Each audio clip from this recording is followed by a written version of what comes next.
from the United States Senate, your United States Senator, Brian Schatz. Aloha, Big Island Democrats.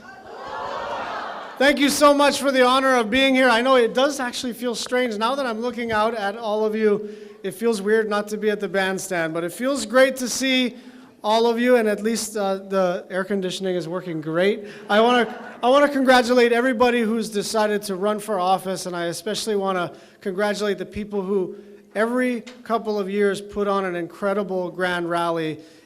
It is the center of the political universe in the state of Hawaii. There's just no doubt about it. It's the center of gravity. It's where everybody has to come if they have any ambition for high office. Hilo is the center of the Democratic Party. The Big Island is the center of the Democratic Party, and you all should be really proud of the work you do.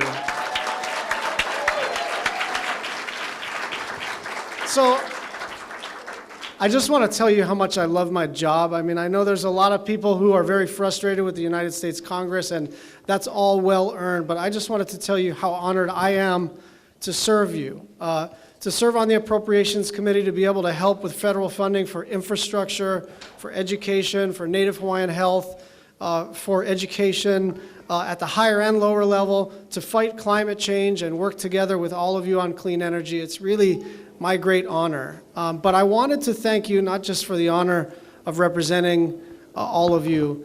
I also wanted to say how great it is to come home. You know, when I fly back and forth, gosh, 25 to 35 times a year. And so I get I get a little bit of jet lag, sure, but it's also culture shock politically, because as you can imagine, some of the stuff that we still fight about in Washington, D.C. is settled here, right?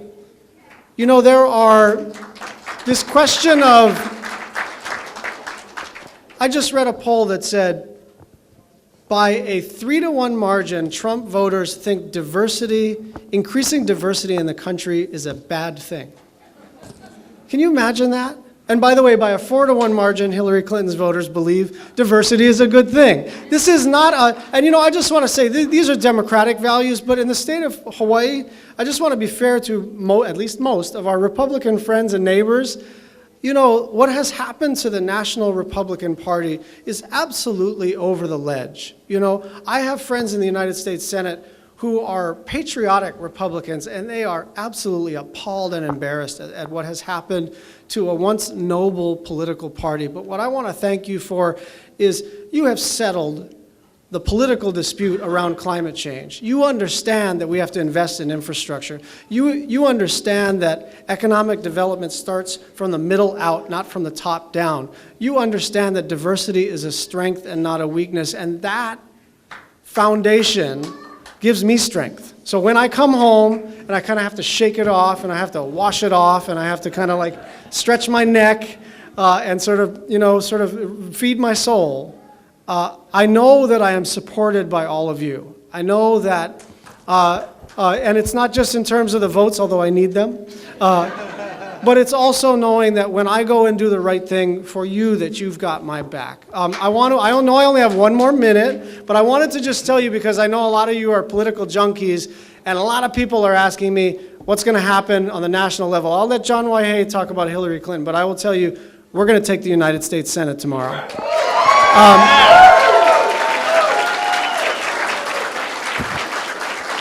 And just in case I'll just kind of run down the list, because I know a lot of you are watching particular races. Russ Feingold is doing great in Wisconsin. He will take his seat back.